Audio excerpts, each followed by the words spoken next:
Hello बच्चों। So on the popular demand of students हम लोग आप लोग के लिए लेके आए हैं एक एनटीएससी स्टेज 2 स्कॉलर का इंटरव्यू। जानते हैं कि अगर एनटीएससी स्टेज 2 आपको प्रिपेयर करना है, एनटीएससी स्टेज 1 आपको प्रिपेयर करना है, तो वो जो जर्नी होती है उस जर्नी को कैसे कंप्लीट किया जाता है, क्या छोटी छोटी चीजें जो हैं, क्या छोटी छोटी जो बातें हैं हमें ध्यान रखनी होती है। अगर आप 10th की प्रिपरेशन कर रहे हैं, क्लास 10th के अंदर है, तो आपके पास मल्टीपल टारगेट्स होते हैं। आपके दिमाग में चल रहा होता है कि सर टर्म 1 का एग्जामिनेशन आने वाला है, टर्म 2 भी आने वाला है, एनटीएससी भी करना है, आईआईटी नीट फाउंडेशन भी बनाना है। तो कैसे एक बच्चे ने इस सारी चीज को मैनेज किया एंड बहुत ही बढ़िया रैंक जो है वो एनटीएससी स्टेज 2 के अंदर जो है लेके आया। ठीक है, हालांकि वहां पर ऐसे रैंक नहीं मिलती, आपको स्कॉलर्स का नाम पता चलता है कि क्या जो है बच्चा क्वालिफाई हुआ है या नहीं हुआ है। तो उस बच्चे के बारे में थोड़ा जानते हैं, उसकी जो प्रॉब्लम्स थी कैसे उसने उसे जो है टैकल किया एंड एनटीएससी स्टेज 2 को क्रैक किया। उसको स्टार्ट करने से पहले कुछ इंपॉर्टेंट बातें बच्चों, अगर आप अनअकैडमी प्लस का सब्सक्रिप्शन ले रहे हैं तो क्या बेनिफिट्स आपको मिलते हैं। इंडिया के टॉप एजुकेटर्स की live classes, weekly test, structured courses and unlimited access to the complete content. जैसे ही आप आइकनिक सब्सक्रिप्शन लेंगे, 1-to-1 mentorship, customised study planner, study material, expert guidelines and test analysis, ये सारे फीचर्स बच्चों आपको आइकनिक सब्सक्रिप्शंस पे मिलते हैं। अनअकैडमी प्लस पे बच्चों हर 4th सेशन आप लोग के लिए डाउट क्लियरिंग सेशन है, आप अपने घर के कंफर्ट से पढ़ सकते हैं। बैच कोर्सेज आपको हेल्प करते हैं कि सारी चीजें आपको एक ही जगह पर अरेंज वे में मिल जाए। तो गाइज, ये जो बच्चे के बारे में हम आपको बताने वाले हैं, ये खुद आपको बताएगा कि इसने किस तरह से प्रिपरेशन करी एंड क्या क्या चीजें इसने ध्यान रखी। Let me just add one thing here, उसने अनअकैडमी के प्लस प्लेटफॉर्म से ही अपनी complete preparation NTSC stage 1 and stage 2 की करी थी बच्चों। तो वेरी वेरी इंपॉर्टेंट थिंग, अगर आप फाउंडेशन प्लस का सब्सक्रिप्शन ले रहे हैं तो 2 साल का 22,500 है एंड 1 साल का बच्चों 13,500 जो है फीस स्ट्रक्चर है। आप मेरा और अजय सर हम में से किसी का भी रेफरल कोड का इस्तेमाल कर सकते हैं for 10% fee discount on Unacademy plus subscription. Same अगर आप जेई प्लस का सब्सक्रिप्शन लेना चाहते हैं तो आप अगेन हम में से किसी भी पर्सन का रेफरल कोड यूज कर सकते हैं। 2 साल की फी बच्चों 55,000 है एंड 1 साल की 38,115। So keep using our codes for 10% fee discount guys on Unacademy plus subscriptions. अगर आप आइकनिक सब्सक्रिप्शन लेंगे तो यहां पर जो है आपको एक बहुत बेहतरीन फीचर, पेरेंट कनेक्ट फीचर मिलता है। पेरेंट्स समझ सकते हैं कि बच्चे कैसे परफॉर्म कर रहे हैं।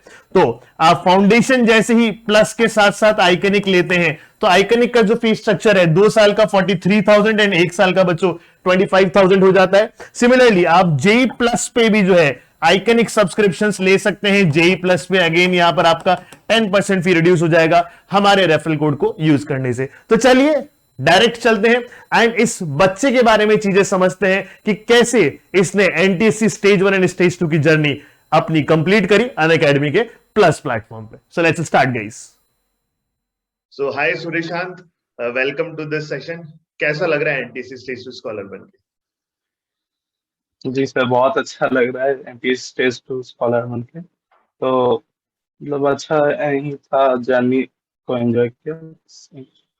सही है। तो मतलब एनटीएससी स्टेज 1 से लेके एनटीएससी स्टेज 2 तक की जो जर्नी है वो सूर्यशांत ने कंप्लीट करी है। आप में से बहुत सारे बच्चों का जो है मन में सवाल होते हैं कि कैसे की जाती है जर्नी, कैसे करना होता है। तो हम जो है सारी चीजें बच्चों सूर्यशांत से सीखेंगे। एंड उसके अलावा जो है Ajay sir, welcome to this session. Ajay sir जो है thank you thank you thank you Surya class में, क्योंकि मेरे को पूरा नाम बोलना नहीं आता है इसका तो मैं तो शॉर्ट फॉर्म में सूर्या ही बोलता हूँ इसको शुरुआत से। ठीक है, तो काफी सारे बच्चों के सवाल होते हैं कि सर हम जर्नी कैसे स्टार्ट करें। काफी बच्चों के मैसेजेस भी आ रहे थे जो अभी एनटीएससी की प्रिपरेशन कर रहे हैं, जो अभी एनटीएससी देने वाले हैं, 1 साल के बाद देने वाले हैं। तो वो सारे के सारे क्वेरीज आई थिंक आज बच्चों की क्लियर हो जाएंगी वन बाय वन। अपन जितने भी एनटीएससी स्कॉलर्स बने हैं सबके अपन 1 बाय 1 वीडियो लेके आएंगे। ठीक है, तो जो भी क्वेरीज है, चाहे स्टेज 1 के स्पेसिफिक हो चाहे स्टेज 2 के पॉइंट ऑफ व्यू से हो, ठीक है, बच्चे ने क्या गलतियां की हैं, ठीक है, बाकी जिन बच्चों का नहीं हुआ उन्होंने क्या गलतियां की होंगी, वो सारी की सारी चीजें आई थिंक बच्चों को इस वीडियो से क्लियर हो जाएंगी। So great great Ajay sir, मतलब जो अपनी जर्नी थी बच्चों को पढ़ाने की, उसके अंदर जब मैं कुछ बच्चों के नाम लेता था और हम जब डिस्कस करते थे तो आई थिंक सूर्या एक हमेशा एक ऐसा नाम होता था कि नहीं ये तो करेगा। एंड जिस तरह से इसने एफर्ट्स किए थे एंड जो फेज था, जस्ट सूर्या से ही पूछते हैं कि सूर्या आपकी जो प्रिपरेशन थी उसके अंदर जो है आप अनअकैडमी प्लेटफॉर्म से कब जुड़े थे और कितने टाइम के लिए जुड़े थे, और क्या यूट्यूब से पढ़ रहे थे या अनअकैडमी के प्लस प्लेटफॉर्म से पढ़ रहे थे? सर फर्स्ट मतलब अनअकैडमी को मतलब मैंने पहले देखा था LCFN चैनल से, मतलब पीजे सर के क्लास से देखा था वहाँ पे। तो उनके क्लास में गया था, PRMO की पढ़ाई चल रही थी। तो मैं सोचा कि कुछ मतलब क्या बोर्ड से थोड़ा सा अच्छा लेवल का होगा, लेकिन वहां जाने वक्त मतलब बहुत ज्यादा हाई लेवल था। तो कुछ समय के लिए मैंने क्लासेस छोड़ दी थी। उसके बाद से मतलब अजय सर ने भी क्लासेस स्टार्ट किए NTSC के लिए। मैंने सोचा ठीक है, NTSC के मैट के लिए देखते हैं। तो उधर से मैंने मतलब चालू किया था NTSC का मैट के बारे में। उसके बाद से मतलब इंट्रोड्यूस हुआ नए नए टीचर्स को, जैसे आपको सर। उसके बाद मतलब उस वक्त हिमांशु नाथ सर भी थे और कुमार संस्कार सर भी थे, वो उनसे इंट्रोड्यूस हुआ। उसके बाद से मतलब मैंने प्लस ज्वाइन किया जुलाई को, जब मतलब मुझे लगा थोड़ी सी अच्छी स्ट्रक्चर की जरूरत है, टेस्ट वगैरह एनालिसिस वही सब, इसके लिए मैंने प्लस ज्वाइन। ओके ओके, मतलब जी थोड़े टाइम बाद जो है जब तुमने देखा कि LCFN पे पढ़ाई हो रही है तो मतलब सही हो रही है, मतलब भरोसा हो गया, फिर तुमने बोला कि अब ले सकते हैं, ठीक है। तो कितने कितने नहीं नहीं, ड्यूरेशन भरोसा जुलाई? वो नहीं सर, इसमें मैं एक चीज बोलना चाहूंगा, भरोसा उस समय भी पूरा नहीं हुआ। इसने 1 महीने का सब्सक्रिप्शन लिया था, ठीक है। ठीक है, वो होता है बच्चों का नेचुरल असर। अपन भी कोई चीज लेने जाते हैं या फिर अपन भी कोई सब्सक्राइब करते हैं कुछ चीजें, तो अपने को होता है यार एक बार लेके ट्राई करके देखते हैं, ठीक है, उसमें कुछ गलत भी नहीं है, ठीक है। बट अच्छी बात ये है कि जस्ट आफ्टर दैट इसने आई थिंक 6 मंथ के लिए और सब्सक्राइब किया था। जुलाई से लेके ये जी। आई थिंक जनवरी तक का था इसका सफर था। एट NTSC भी आई थिंक 13 जैन को ही था आपका, थर्ड जन। 3 जैन को NTSC था उस साल, ठीक है। जी तो पूरा का पूरा NTSC स्टेज 1 का इसने अपने साथ प्रिपरेशन किया था। और इनका स्टेज 2 तो आई थिंक सर अक्टूबर के अंदर हुआ था, है ना? सूर्या जी। बताएगा। अभी स्टेज 2, जस्ट रिजल्ट आया उसका। हाँ, अक्टूबर 2021 के आसपास हुआ था, करेक्ट। Okay, great. अक्टूबर 24। हाँ, 24 अक्टूबर। 24 अक्टूबर, करेक्ट करेक्ट। तो अजय सर, मतलब जैसे बच्चों ने बहुत सारे छोटे छोटे जो है कंसर्न्स पूछे थे कि किस तरह से जो है प्रिपरेशन करनी चाहिए, आइए मतलब आप ही जो है उन सवालों का स्टार्ट करिए। मतलब हम सूर्य से बिल्कुल डायरेक्टली वो पॉइंट्स पे जो है सवाल पूछते हैं एंड देखते हैं कि बिल्कुल सूर्य क्या रिजल्ट उसके आंसर देते बिल्कुल सर, सबसे बड़ा जो कंसर्न होता है बच्चों का वो होता है कि सर मतलब लाइक अब तो NTSC स्कॉलर बन गया है, ठीक है। तो आपका डेली रूटीन क्या रहता था, ठीक है, क्योंकि हमको ये भी पता है कि लास्ट के 2 साल जो है ये कंप्लीटली आपकी ऑनलाइन एजुकेशन में ही थे, ठीक है। चाहे वो स्कूल की तरफ से हो, चाहे वो इंस्टीट्यूट की तरफ से हो, चाहे अनअकैडमी की तरफ से हो, कंप्लीटली आप ऑनलाइन में थे, ठीक है। तो आपका डेली रूटीन क्या होता था, ठीक है। और अगर अपन देखें कि लाइक बच्चा जब ऑनलाइन एजुकेशन की अपन बात करते हैं तो पेरेंट्स के मन में कंसर्न होता है, हमारे मन में भी होता है कि बच्चा दिन में कम से कम 6 to 7 आवर्स मोबाइल यूज कर रहा है। और इतने टाइम के लिए बच्चे को मोबाइल देना थोड़ा डेंजरस हो सकता है, ठीक है। क्योंकि अगर हम भी कुछ वीडियो देखने जाते हैं तो आधे घंटे बाद पता चलता है हम कुछ और ही देख रहे होते हैं। हैं, ठीक है। तो आपने इस चीज को भी कैसे मैनेज किया, ठीक है। मतलब डिस्ट्रैक्शंस काफी ज्यादा हो सकते हैं अगर अपन यूट्यूब की बात करें, ऑनलाइन एजुकेशन की बात करें, तो आपने उस चीज को कैसे बैलेंस आउट किया। और आपका डेली रूटीन क्या होता था कि कितनी देर आपको सेल्फ स्टडी करनी है, कितनी देर आपको स्कूलिंग जो आपको स्कूल की क्लासेस थी, और उसके अलावा जो भी आपकी प्लस की क्लासेस थी उनको आपने कैसे पूरा का पूरा आपका रूटीन डेली रूटीन क्या था। तो डेली रूटीन की बात करें तो मैं मतलब सुबह 7 बजे उठ जाता था। तो उस वक्त मैं जाके अपना मतलब एक पॉकेट डायरी होती थी, उसमें अपना डेली टारगेट्स नोट कर लेता था। जैसे मतलब आज मुझे ये बैकलॉग करना है या वगैरह वगैरह नोट कर लेता था।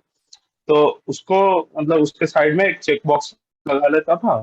तो उसके बाद से मतलब अपना टाइम टेबल फॉलो करता था। उसके बाद मतलब जो है क्लासेस वगैरह अटेंड करना, वो तो मैं रेगुलर रहता था। तो उसमें तो मतलब कोई मक्कारी नहीं की। तो उसके बाद से मतलब जब चेक बॉक्स चेक होता है, मतलब नाइट में जब मैं चेक बॉक्स चेक करता था तो मतलब अच्छा रहता था उस वक्त, अच्छा फीलिंग आता था। तो यही था मतलब रूटीन बस। और अच्छा। डिस्ट्रैक्शन के लिए मतलब मैंने उस टाइम पे एक कोल्ड टर्की ब्लॉकर आता है, वो ऐप, उससे मतलब डिस्ट्रैक्शन कंट्रोल किया था। लाइक यूट्यूब को मैंने ब्लॉक कर दिया था वगैरह। और जब भी क्लासेस होते थे तो मैं लैपटॉप से आया करता था। तो ओह ग्रेट, मतलब ये की ब्लॉकर मतलब एक बहुत अच्छी चीज जो है इन्होंने बताई। तो बच्चों आप भी जो है मतलब अपने आप के ऊपर रेस्ट्रिक्शन लगाने के लिए कुछ ऐसी चीजें कर सकते हो। और सूर्य तुमने एक नाम लिया, बीच में एक चीज बोली कि तुम्हारा बैकलॉग तुम मैनेज करने के लिए लिखते थे। तो पहली चीज तो ये बताओ कि कितना बैकलॉग हो गया था जब स्टार्ट करी थी प्रिपरेशन। सर तो जब स्टार्ट करी थी प्रिपरेशन तो मैथ तो एकदम स्ट्रीमलाइन था, मतलब सही था। और फिजिक्स में शायद 3 चैप्टर के बैकलॉग थे, और केमिस्ट्री में भी 2 चैप्टर के बैकलॉग ही थे, और बाकी सब सही अच्छा। अच्छा, एक और जो बैकलॉग से रिलेटेड एक सवाल, जैसे ही कभी बैकलॉग हो जाता है ना तो बच्चे को बहुत डर लगता है अंदर से कि अब मैं इसे पकड़ नहीं पाऊंगा, मैं समझ नहीं पाऊंगा। तो उस प्रेशर को कैसे मैनेज करते थे और बैकलॉग को कवर कैसे करते थे? मतलब क्या लाइव क्लासेस के साथ साथ पुराना बैकलॉग धीरे धीरे करते थे, या फिर लाइव छोड़ के एक दिन में 3 3 4 4 वीडियो देखते थे? मतलब कैसे करते थे? What was your strategy? Sir. मतलब बैकलॉग के लिए, मतलब मैं तो लाइव क्लासेस रेगुलरली अटेंड करता था, ताकि मतलब और बैकलॉग ना हो फ्यूचर में। तो एक बैकलॉग तो है, उसको मतलब स्ट्रक्चरली, मतलब क्या स्ट्रक्चरली फिनिश करने की कोशिश करता था। मतलब जैसे उसे मैनेज किया, उसको टाइम दिया थोड़ा सा, तो उसको मतलब डेली रूटीन के साथ ऐड करना था। तो यही सब मैंने किया, और लाइव क्लासेस कभी स्किप नहीं करी, इसलिए मतलब फ्यूचर बैकलॉग्स को प्रिवेंट किया।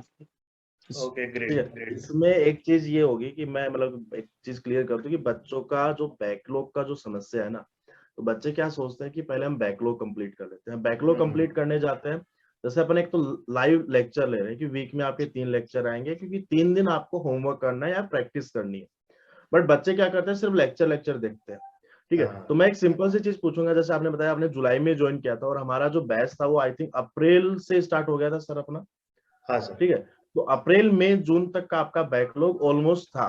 ठीक है, कुछ सब्जेक्ट में हो सकता है आपने पहले से कवर कर लिया होगा, या वो चैप्टर आपको ऑलरेडी आते होंगे। ठीक है, जब आपने जुलाई में ज्वाइन किया तो टिल कब तक आपका बैकलॉग की समस्या रही आपको? ठीक है, कि क्या जुलाई एंड तक आपका बैकलॉग कंप्लीट हो गया, अगस्त एंड तक कंप्लीट हो गया? मतलब कितना समय आपने दिया था कि live classes plus backlog properly आपको करना है? सर तो बैकलॉग मेरा मतलब सितंबर मिड तक खत्म हो गया था। तो बिल्कुल। तो ये पॉइंट बहुत इंपॉर्टेंट है सर, क्योंकि बच्चे इसमें क्या पैनिक हो जाते हैं। तो यहाँ पे जैसे इसने एब्सोल्युटली। बताया जुलाई अगस्त सितंबर, 2.5 महीने लिए हैं इसने। हाँ। एक तरीका तो ये है कि आप सोचते रहो कि यार ये बैकलॉग कैसे होगा, कैसे होगा, कैसे होगा। दूसरा तरीका ये है कि धीरे धीरे सारे सब्जेक्ट को चलाते रहो। ठीक है, एक टाइम पे आके बैकलॉग कंप्लीट हो ही जाएगा, प्लानिंग करो। एक अच्छी चीज इसने ये बोली, ये चेक पॉइंट बनाना।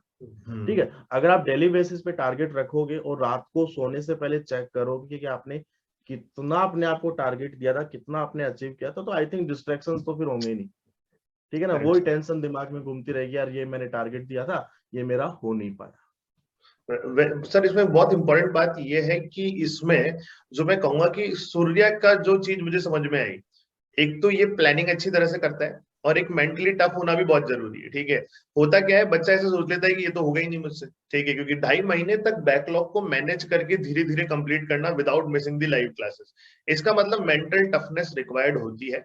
उसमें क्या होता है ना, अपने ऊपर भरोसा रखना। मेंटल टफनेस की सबसे इंपॉर्टेंट चीज होती है कि अपने ऊपर भरोसा रखना और उसे एग्जीक्यूट भी करना। कुछ कुछ लोग ऐसे भी भरोसा रख लेते हैं कि सब हो जाएगा और कुछ नहीं करते हैं। ठीक है, ऐसा भरोसा भी नहीं रखना है। विद प्लानिंग अपने ऊपर भरोसा रखना है, जो सूर्या ने किया। सूर्या, एक और सवाल मैं आपसे पूछूंगा, ये भी बहुत सारे बच्चों का सवाल होता है कि सर पहले जो है हम ऐसा करते हैं, एनसीईआरटी पढ़ लेते हैं। ये कुछ बच्चों की स्ट्रेटेजी होती है, पहले एनसीईआरटी पढ़ लेते हैं, फिर एनटीएससी स्टेज 1 को जो है धीरे धीरे छोटा सा एनटीएससी स्टेज 1 लेवल कर लेंगे। फिर जब एनटीएससी स्टेज 2 में सेलेक्ट हो जाएंगे तब स्टेज 2 लेवल को करेंगे। तो क्या ऐसी स्ट्रेटेजी आपने करी थी, या फिर आपने शुरुआत से ही थोड़ा डेप्थ में स्टडी करते हुए स्टेज 2 लेवल तक जो है अचीव पहले से ही करना चालू कर दिया था? मतलब आपकी कैसी स्ट्रेटेजी थी? सर पहले तो मैंने मतलब स्टेज 1 और स्टेज 2 दोनों कोशिश, मतलब दोनों करने की कोशिश की थी। तो मतलब ये स्ट्रैटेजी भी गलत है कि स्टेज 1 को पहले करना था, क्योंकि मतलब जब स्टेज 1 आपका हो जाएगा, तो मतलब स्टेज 1 और स्टेज 2 के बीच में थोड़ा कम गैप होता है, मतलब हाँ। लाइक 2 महीने का, मतलब तो जैसे आपका मतलब केस है नॉर्मल थोड़ा। हिसाब से। इस बार तो आप बहुत ज्यादा था। बिल्कुल बिल्कुल, तो आपका केस स्पेशल था थोड़ा। उसमें जी, तो उसमें मतलब 2 महीने में एनटीएससी स्टेज 2 के लेवल को जाना थोड़ा सा मुश्किल है, मतलब बहुत ज्यादा नहीं है, मतलब थोड़ा सा मुश्किल है। तो मतलब मेरा सजेशन यही रहेगा कि स्टेज 1 और स्टेज 2 दोनों एक साथ प्रिपेयर करें, ताकि मतलब उस वक्त ज्यादा तकलीफें ना हो। तो ग्रेट ग्रेट। अच्छा, एक और इसी से रिलेटेड एक बात पूछता हूँ। बच्चे इस चीज में भी कंफ्यूज होते हैं कि सर क्या हमें 9th 10th में चीजों को डेप्थ में पढ़ना चाहिए या फिर जो है मतलब नहीं पढ़ना चाहिए। ठीक है, उनका मेन रीजन ये होता है कि सर अगर मैं इस डेप्थ में पढ़ूंगा और एग्जाम में सेलेक्ट नहीं हुआ, मान लो जैसे मैंने किसी बच्चे को आईजेएसओ पढ़ाया बहुत डेप्थ में, उसका सिलेक्शन नहीं हुआ, ठीक है, मैंने एनटीसी पढ़ाया बहुत डेप्थ में, उसका सिलेक्शन नहीं हुआ, तो उस बच्चों को ऐसा लगता है कि करी हुई मेहनत वेस्ट हो गई। क्या आपको ऐसा फील हुआ या नहीं हुआ? आप फ्रेंकली बिल्कुल ऑनेस्टली बताना कि अगर आपने डेप्थ में हमारे साथ स्टडी करी है, कहीं भी स्टडी करी 9th 10th में, तो क्या उसका कुछ थोड़ा सा फायदा 11th में मिला, एक्स्ट्रा एडवांटेज मिला या कुछ भी नहीं मिला? जी, मतलब एक्स्ट्रा एडवांटेज तो रहेगा ही हमेशा, मतलब अर्ली स्टार्ट के कारण वो तो एडवांटेज ही रहेगा। और जो वेस्ट होना, वो तो मतलब गलत बात है, मतलब कि आपने मेहनत करी है तो फिर वो पे ऑफ तो करेगा ही। मतलब अगर आपका एग्जाम में सिलेक्शन भी नहीं हुआ तो फिर वो तो मतलब फ्यूचर में तो हेल्प करेगा। लाइक इफ लाइक अगर आपने 9th 10th में अच्छे से पढ़ाई की तो फिर 11th में वो आपको हेल्प करेगा जरूर। आपको मतलब आपको स्टूडेंट से आगे रखेगा, मतलब कोर्स के आगे रखेगा। तो अगर यही है कि अगर जल्दी मैं आपसे start. Like to the point पूछूं, जैसे आपको कहाँ फायदा हुआ? ठीक है, देखो ये बात तो जो है जनरल बात है कि फायदा करता है, एंड बहुत सारे बच्चे मानते भी हैं, बहुत कम बच्चे जो है इसे डिनाई करते हैं। बट थिंग अगर मैं आपको स्पेसिफिकली पूछूंगी सर देखो फिजिक्स में यहाँ हुआ, मैथ्स में यहाँ हुआ, या किसी और सब्जेक्ट में सर यहाँ देखते ऐसा लगा कि अरे वाह ये तो हो गया, तो स्पेसिफिकली कहाँ मतलब फायदा हुआ? अपन इस चीज को ऐसे भी बोल सकते हैं कि मान लो अगर आपने फाउंडेशन नहीं किया होता, तो आप जैसे कई बच्चे आपके क्लासमेट होंगे जिन्होंने फाउंडेशन नहीं किया, वो डायरेक्ट 11th में आए होंगे, उनको क्या चैलेंजेस फेस हो रहे हैं जो आपको नहीं हो रहे हैं ड्यू टू फाउंडेशन? जी। तो मतलब उनको जो चैलेंजेस है, मतलब वो फेस करते थोड़े से, मतलब ज्यादा अगर कॉन्सेप्ट जो अगर ज्यादा टिपिकल हो जाता है तो फिर वो थोड़ा सा प्रॉब्लम फेस करता है। मतलब कॉन्सेप्चुअली थोड़ा सा मतलब वीक रह जाते हैं। मतलब वो पहले एक कॉन्सेप्ट को क्लियर कर, उसके बाद मतलब उसके बाद प्रॉब्लम्स करने के लिए, तो फिर वो कॉन्सेप्ट थोड़ा सा वीक रह जाता है। अगर मतलब अभी अगर मैं अपनी बात करूं तो फिर मेरा को फिजिक्स में तो बहुत फायदा हुआ है। लाइक फर्स्ट 3 चैप्टर्स में मुझे बहुत हेल्प मिली थी, मतलब पूरा होमवर्क कंप्लीट रखा था उन्होंने। तो फिर और जो है केमिस्ट्री में भी बहुत फायदा है। मतलब केमिस्ट्री का जो अर्ली स्टार्ट था, मतलब विवेक शर्मा सर से करा था मैंने, तो उनका स्टार्ट से मतलब आईआईटी से थोड़ा सा, मतलब थोड़ा सा नहीं, मतलब बहुत ज्यादा मैच करता है। तो फिर उसमें बहुत हेल्प मिली थी केमिस्ट्री में। और मैथ्स में भी था, मतलब जो पीआरएम का थोड़ा सा एक्सपोजर था, वो तो हेल्प ही करा। Great great. अच्छा सूर्या, एक और सवाल है मेरा तुमसे, थोड़ा पढ़ाई से हट के मैं थोड़ा सा बात करता हूँ, ठीक है? होता क्या है ना, जैसे बहुत सारे बच्चे जो है ना बहुत ज्यादा एस्पिरेशंस अपने अंदर रखते हैं, जैसे आपने रखी कि मुझे करना है, बैकलॉग मैनेज किया और एनटीसी स्टेज 1 फाइट किया, स्टेज 2 स्कॉलर बने, होपफुली अभी 11th में भी आप बहुत अच्छा कर रहे हो, हमें आपसे केवीपीआई में भी उम्मीदें हैं, आप बहुत मतलब अच्छे से आप अपनी प्रिपरेशन कर रहे हो, ठीक है?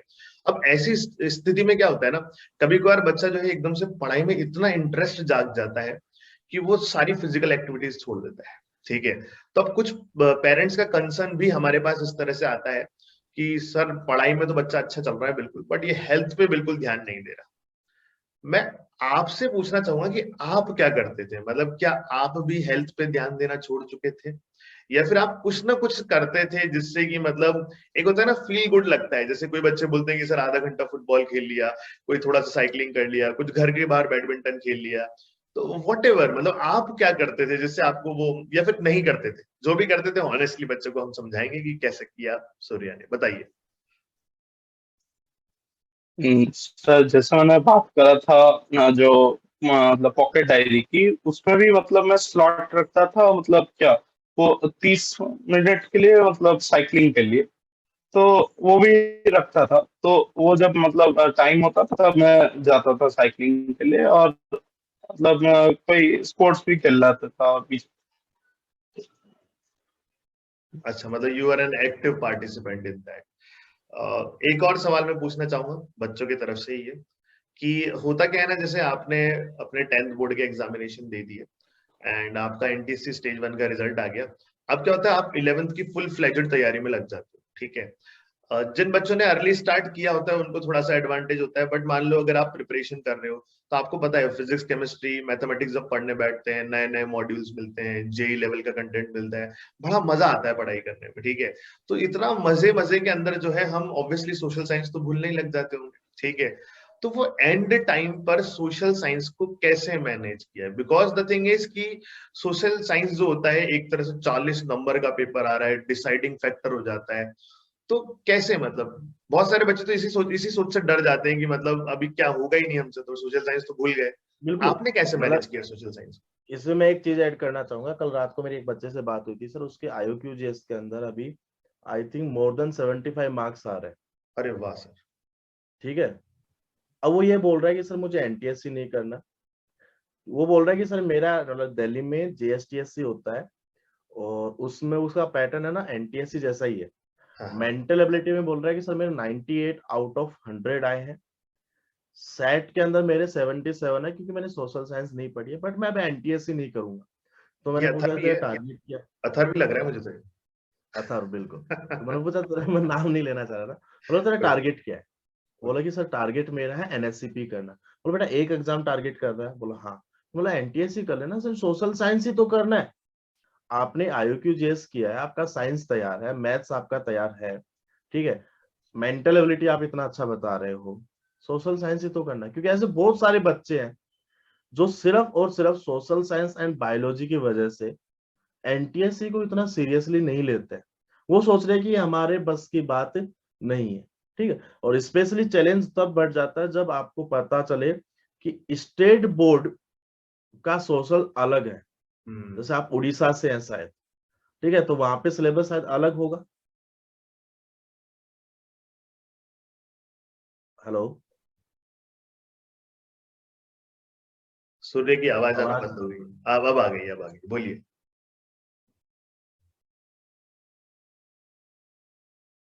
मेरे को नहीं आ रही है। बीच में आई थी फिर हेलो, गैस हो गई।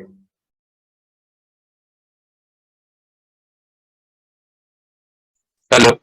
यस, सूर्य, हाँ सूर्य से हमारा ठीक देखो है। थोड़ा सा वो जी। मैं उस तरह न्यूज चैनल की तरह भी कर लेता हूँ, थोड़ा अच्छा लगेगा, ठीक है। सूर्य से हमारा संपर्क टूट गया था, सूर्य हमारे साथ वापस आ चुके हैं, बोलिए सूर्य। ठीक है।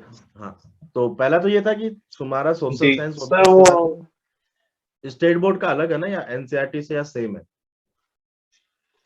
सर अलग। अलग है। और सबसे बड़ा चैलेंज ये है कि आपके जो स्टेट बोर्ड की बुक्स है वो आई थिंक उड़िया लैंग्वेज में है। जी। तो आपने कैसे मैनेज किया? मतलब आपके 3 चैलेंज हो गए ना सर। स्टेज हाँ, 1 के लिए स्टेट बोर्ड का पढ़ो, हाँ, स्टेज 2 के लिए NCERT करो, हाँ, और स्टेट बोर्ड का हाँ।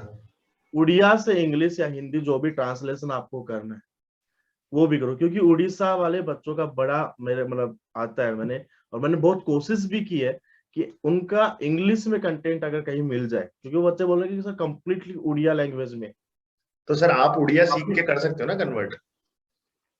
नहीं, ऐसे तो और बच्चे हैं जो ट्रांसलेशन का काम करते भी हैं, अच्छा, अच्छा। ठीक है, बट मतलब अगर अपन अदर स्टेट की भी बात करें, काफी स्टेट में ऐसी चैलेंजेस होंगे, तो हम्म। आपने उस चीज को कैसे मैनेज किया?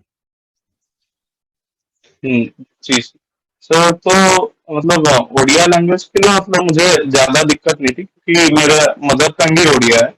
तो फिर मतलब अगर थोड़ी सी भी दिक्कत आ जाती थी तो मैं मतलब स्कूल के टीचर्स जो होते हैं, मतलब उड़िया के टीचर्स जो होते हैं, तो उनसे जाके पूछ लेता था मतलब इस वर्ड का क्या मीनिंग है वगैरह वगैरह। तो स्कूल के टीचर्स भी थोड़े फ्रेंडली थे तो फिर मैंने हेल्प किया था बहुत। और मतलब घर में भी मम्मी ने भी हेल्प किया है। मतलब उड़िया का जो कुछ लाइन में मतलब लाइक कुछ लाइन बहुत एम्बिगुअस होते हैं, तो फिर उसको मतलब समझाने में बहुत हेल्प किया था। तो फिर मतलब मैं यही सजेस्ट करूंगा, अगर आपका उड़िया मदर टंग है तो फिर मतलब गाइड के लिए जाए, जैसे मतलब मिलता है मार्केट्स में, जो एमबीडी वगैरह का, तो वो गाइड्स वगैरह देख लीजिए। वो गाइड्स में भी मतलब अच्छे क्वेश्चंस आते हैं, मतलब एमसीक्यू बेस्ड क्वेश्चंस भी आते हैं लास्ट में एडिशनल एक्सरसाइजेस में। तो फिर वो करने से भी मतलब एमपी स्टेज 1 के लिए आपको मतलब अच्छे से प्रिपेयर करता है एसएसटी के लिए। बिल्कुल सूर्य, आपसे और भी बातचीत करेंगे और चीजें भी समझेंगे। थोड़ा सा मैं आपसे ये बोलना चाहूंगा कि अभी जो आपकी वॉइस आ रही है उसके अंदर थोड़ा सा डिस्टरबेंस आ रहा है। सो मीनवाइल हम कुछ व्यूअर्स को बता दें और आप उसको थोड़ा सा मैनेज करने की कोशिश करें, ठीक है। पहले वॉइस बहुत ही क्लैरिटी से आ रही थी, अभी थोड़ा सा डिस्टरबेंस आया हल्का सा, बट डू नॉट वरी, आप थोड़ा सा देख लो, अगर एडजस्ट नहीं होता है तो we will manage with that, ठीक है। तो अजय सर, ये तो जो है इसने बताया कि किस तरह से जो है कन्वर्जन में स्कूल के टीचर से इसने हेल्प ली। तो बच्चों, आप अपने स्कूल के जो टीचर्स होते हैं, आई अंडरस्टैंड कि आप लोग बहुत बार ऐसा समझ लेते हैं कि सर मैं जो है अपनी प्रिपरेशन कर रहा हूँ, तो इस प्रिपरेशन के अंदर जो है मुझे तो कॉम्पिटिटिव की ही फाइट करनी है, एंड मुझे जो है स्कूल से जो है ज्यादा लेना देना नहीं है, ऐसा ना समझे, ठीक है। स्कूल को भी उतना ही इंपॉर्टेंस दे। दोनों चीजें अगर आप साथ साथ मैनेज करके चलेंगे तो इट रियली रियली हेल्प। तो अजय सर, मतलब बिल्कुल क्या लगता है आपको? बिल्कुल सर, मतलब कि आपको तो देखो ये थोड़ा सा चैलेंज है कि आपको एनसीईआरटी भी करना है टर्म 1 टर्म 2 के पॉइंट ऑफ व्यू से, साथ के साथ आपको एनटीएससी के लिए स्टेट बोर्ड भी करना है, ठीक है। जैसे राजस्थान में तो खैर एनसीईआरटी अप्लाई हो चुका है, काफी स्टेट में एनसीईआरटी है, ठीक है। वो तो सबके लिए सेम सिचुएशन है ना, तो उससे करेक्ट। तो अपन नहीं भाग सकते हैं, ठीक है। अपने को प्रिपेयर तो करना ही होगा। अगला जो पॉइंट है, अगला जो क्वेश्चन है बच्चों का, वो ये है कि आपने जो स्पेसिफिक बुक सोल्व की है, कोई मेटेरियल जो सोल्व किया है वो कौन सा था, ठीक है। लाइक जैसे मेंटल एबिलिटी बच्चे बड़ा पूछते हैं, क्योंकि मैं जितने भी एएमए ले लूं, साल में रोज अगर एएमए करूं तो गारंटी है वहां पे 10 क्वेश्चन तो ऐसे आएंगे कि best book for mental ability क्या है, ठीक है। सेम ऐसे अगर अपन मैथ्स की बात करें, सोशल साइंस की बात करें, या फिर अपन साइंस के लिए पूछें, तो आपने कौन से टीचर्स को फॉलो किया, कौन सी बुक्स को आपने फॉलो किया, उस पे आप थोड़ा सा बताओ। सर वॉइस क्लियर है? यस, वॉइस हाँ बेटा एकदम clear। बिल्कुल। जी सर, तो मैं मेंटल एबिलिटी में मतलब आपको ही फॉलो किया है अजय सर को, तो उसमें तो मतलब ज्यादा दिक्कत नहीं आई, आपका मटेरियल सॉल्व किया था मैंने। तो फिर उसके बाद से मतलब सर ने बोला था कि अगर मटेरियल हो जाए तो फिर आर एस अग्रवाल जो आता है, आर एस अग्रवाल का मैथ का एक बुक आता है, उसको मैंने सॉल्व किया था। तो वो बोथ एनटीएससी स्टेज 1 और स्टेज 2 के लिए हेल्पफुल है। लाइक वो एनटीएससी स्टेज 1 और स्टेज 2 का मतलब लेवल से थोड़ा सा ज्यादा है, मतलब मैं कंसीडर करूंगा। तो फिर उससे बहुत हेल्प मिलती है। और फिजिक्स में तो मैंने आरपी सर का मटेरियल किया था, और पीजे सर का मटेरियल किया था मैथ्स में, और केमिस्ट्री में तो विवेक सर ही थे मटेरियल। अच्छा, मतलब पूरा अच्छे से होलिस्टिक वे में जो है आपका इस तरह से पूरी प्रिपरेशन आपकी हो गई। तो बहुत ही बढ़िया, मतलब सूर्या, मतलब आपसे बहुत सारी टिप्स जो है बच्चों ने सीखी एंड जानी।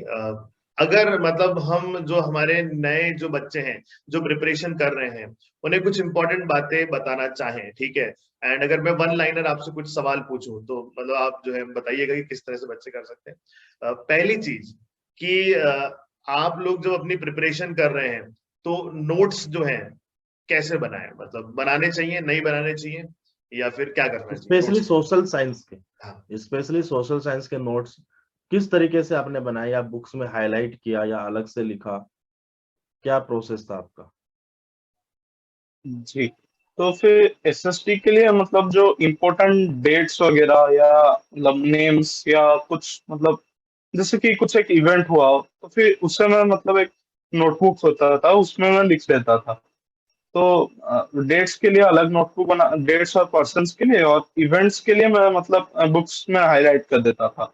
तो फिर मतलब एसएसटी का ऐसे ही शॉर्ट नोट्स बना, वो जो मतलब लास्ट डी डे पे मैंने मतलब जाते समय जो सेंटर को उस वक्त वहीं रिवाइज कर रहा था, ज्यादा टाइम तो फिर वहीं रिवाइज कर रहा था, देख। Great great. अच्छा, और एक, हाँ बोलो।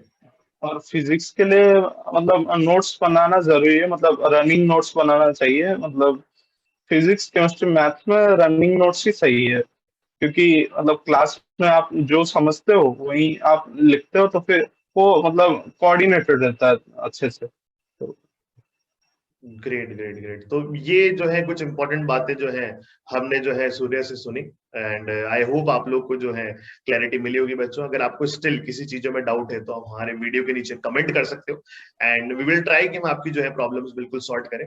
सो मेरी तरफ से जो है इतने ही सवाल थे। अजय सर, अगर आपकी तरफ से कोई और सवाल है तो बिल्कुल आप बिल्कुल पूछिए।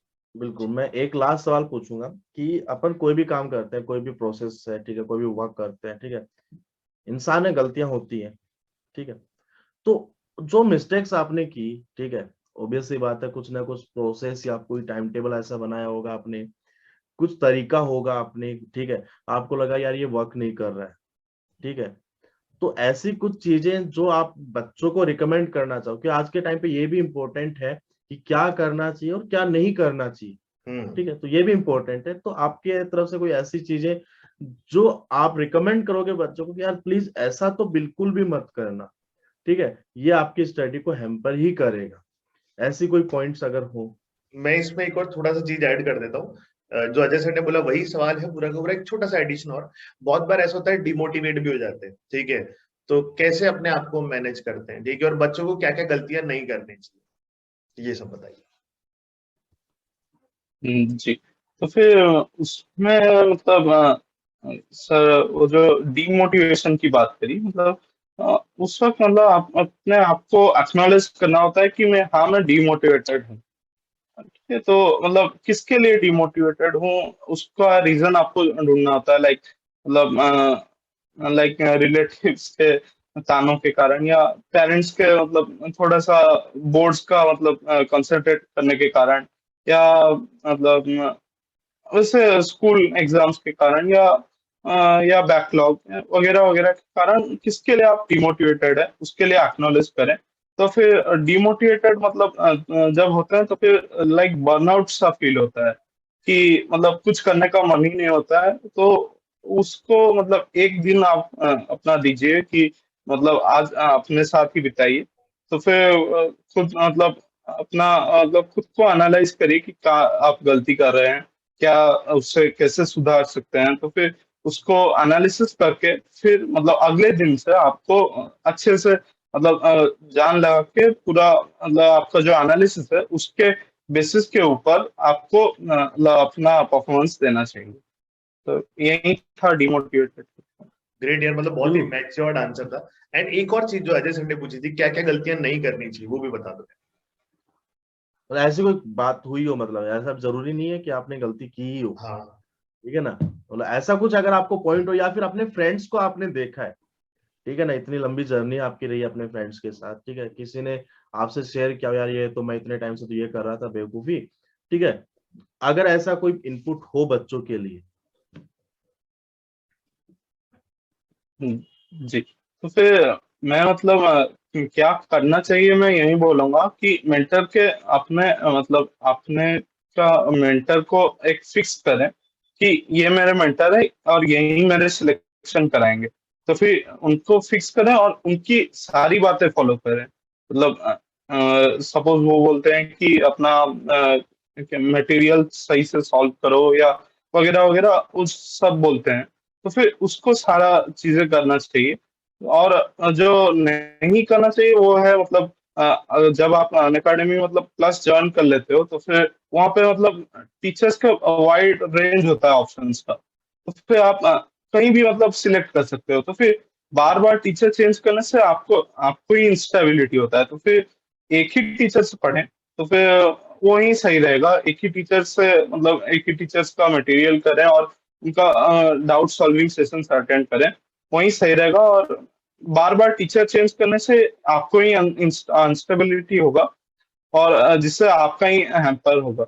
और मैंने देखा है कुछ स्टूडेंट्स को जिन्होंने मतलब चेंज किया था टीचर बीच में और वो बाद में मतलब पछताए उसके कारण से।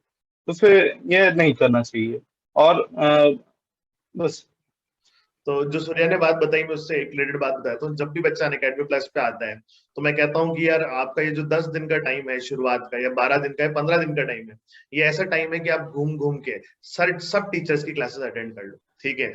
आपको पता होना चाहिए that what is the thing Unacademy offering, ठीक है। बट ऐसा नहीं होना चाहिए कि मैं किससे पढ़ूं या किससे नहीं पढ़ूं, ये मैं समझ ही नहीं पाया 15 दिन में। आप आइए बेशक अनअकैडमी प्लस लेके आप देखिए कि आप किस टीचर से पढ़ने के लिए इंटरेस्टेड है। सी द थिंग इज, मैं आपको बहुत क्लियरली बताऊंगा, मेरे कोर्सेज जो चल रहे हैं, अजय सर भी बताएंगे उसके बारे में, मेरे कोर्सेज जो चल रहे हैं वो आईजेएसओ लेवल चल रहे हैं, ठीक है। उसके अंदर बहुत डेप्थ में पढ़ाई कराता हूँ, ठीक है। बट अगर आपका एम 9-10 सिंपल लेवल को पहले अचीव करना है तो उसके लिए भी बहुत सारे एडुकेटर्स हैं। अगर आपका एम है कि सिर्फ एनटीएससी के क्वेश्चंस जो प्रैक्टिस करने, तो कुछ एडुकेटर्स क्वेश्चंस प्रैक्टिस भी करवा रहे हैं। मैं जो है अपने थ्योरेटिकल कोर्सेज भी चला रहा हूँ, तो अपने एडुकेटर को वाइजली अच्छे से चूज करिए। ऐसा नहीं होता है कि एक ही एडुकेटर है, आपको उसी से पढ़ना है, you have the choice, but once you have fixed that, अगर एक बार फिक्स कर लिया है कि नहीं भैया पिछले 1 महीने से या 2 महीने से लगातार राहुल सर से पढ़ रहे हैं, तो अब जो है आपकी एक ट्यूनिंग बैठ चुकी होती है एडुकेटर के साथ। उस वक्त फिर ये जो है खतरों के खिलाड़ी वाला खेल ना करें कि अब मैं दूसरा चैप्टर किसी और से पढ़ के फिर राहुल सर के पास आऊंगा, तो वो ट्यूनिंग मिसमैच हो जाती है बच्चों, ठीक है। तो अगर एक ट्यूनिंग बैठ जाए तो वो रेजोनेंस कहलाया जाता है, फ्रीक्वेंसी की मैचिंग। तो फ्रीक्वेंसी मैच होती है, फिर वहीं पढ़े आप, ठीक है। अजय सर आप भी इसके ऊपर कुछ कहना चाहें उसके ऊपर? ओके, तो जैसे कि सर बच्चे ने खुद ने बताया कि इसने जो सेलेक्टेड टीचर्स को ही फॉलो किया, तो मैं भी यही रिकमेंड करूंगा बच्चों को कि इनिशियली 7 से 10 दिन का जो समय है वो खुद को दो, एक्सप्लोर करो कि आपका ट्यूनिंग किसके साथ बैठ रहा है, ठीक है। देन उसके बाद बार बार स्विच मत करो। उससे क्या होगा कि सर ऑब्वियस सी बात है, 2 टीचर वो अलग अलग कोर्सेज चला रहे हैं, ठीक है। मैं अगर पॉलिनोमियल पढ़ा रहा हूँ, कोई और कुछ और भी पढ़ा रहा होगा, तो आप वैसे भी अगर स्विच करोगे तो सिलेबस तो वैसे भी कंप्लीट आपका नहीं हो पाएगा, ठीक है। तो बेटर यही होगा कि सबसे पहले आप टीचर्स को सेलेक्ट कर लो, देन जैसा सूर्या ने बताया कि कंप्लीटली उन पे ट्रस्ट करो, ठीक है। वो आपको अच्छे से मेंटर करेंगे, थ्रू आउट द जर्नी आपकी हेल्प भी करेंगे वो, ठीक है। ये आई थिंक एक बेस्ट प्लानिंग होगी बच्चे के लिए, ठीक है। हाँ, बीच में इन केस अगर कुछ होता है तो आप चेंज कर सकते हो, बट अदरवाइज मुझे नहीं लगता कि कोई जरूरत है, क्योंकि आई थिंक मुझे नहीं लगता कि सूर्या ने फिजिक्स मैथ्स मैथ किसी और से भी पढ़ा होगा, ठीक है। एक बार जब उसने सेलेक्ट कर लिया, देन आई डोंट थिंक कि किस आपको जरूरत भी है, ठीक है। क्योंकि सिलेबस तो अपन वैसे भी इनका before the time upon complete करवा देते हैं, प्रैक्टिस हम इतनी ज्यादा करवा देते हैं बच्चों को, ठीक है, जिस लेवल के क्वेश्चंस आने वाले हैं, ठीक है। तो मुझे नहीं लगता इससे ज्यादा आपको कुछ ज्यादा करने की जरूरत है। That's great. सूर्या से बच्चों आपने बहुत सारी इंपॉर्टेंट टिप्स आज सीखी कि कैसे चीजों को मैनेज करें, कैसे एनटीसी स्टेज 1 से स्टेज तक 2 तक की जो है तैयारी करें। So thank you Surya for joining this session. And हमारे व्यूअर्स जितने भी वो ये वही बच्चे हैं जो मतलब अपनी एनटीएससी स्टेज 1 स्टेज 2 की तैयारी करेंगे। एंड ये बोल सकते हैं कि 1 साल पहले सूर्या इसी सिचुएशन पे था, हाँ, ठीक है। तो नेक्स्ट ईयर यहाँ पे भी कोई और होगा, आप में ठीक से है, जो बच्चे देख रहे हैं इनमें आप से ही में कोई से ही होगा। होगा, बिल्कुल। ग्रेट, तो और भी थैंक यू, अगर थैंक आपके यू। कोई क्वेश्चंस रह गए हो बच्चों, तो आप कमेंट में लिख दीजिएगा, नीचे कमेंट कर दीजिएगा। आने वाले लर्नर से और इवन सूर्या से भी हम इनपुट ले लेंगे और वो हम आप तक कन्वे कर देंगे। थैंक यू बच्चों। एंड लास्ट वर्ड्स सेशन खत्म करने से पहले सूर्य आप कुछ एंडिंग कहना चाहें? तो लास्ट वर्ड्स वही बस थैंक यू बोलना चाहूंगा, मतलब सारे टीचर्स को जिन्होंने मुझे इस जर्नी में मतलब बहुत हेल्प किया। तो फिर जिसके कारण मतलब मैं यहाँ हूँ, तो फिर अगर वो नहीं करता तो फिर मैं नहीं होता यहाँ obviously, मतलब तो यही था कि बस अच्छा था, पूरी जर्नी एंजॉय किया, मतलब जो एक मतलब 1.5 साल की जो जर्नी थी, तो फिर वो बहुत ही अच्छा रहा। बच्चों that's it for this session. And जाने से पहले एक बहुत इंपॉर्टेंट जो है लाइन कहना चाहूंगा आपसे। मैं, अजय सर और बाकी जितने भी एडुकेटर्स हैं, हम सब आपके लिए फ्यूल है, बट ड्राइवर आप खुद हैं, गाड़ी आप खुद है, चलना आपको है, चलाना आपको है, ठीक है। हम तो जस्ट आपको सपोर्ट कर रहे हैं, फ्यूल की तरह एक्ट कर। Thank you guys, and do comment us below the video if you have any questions. Bye बच्चों। Bye bye.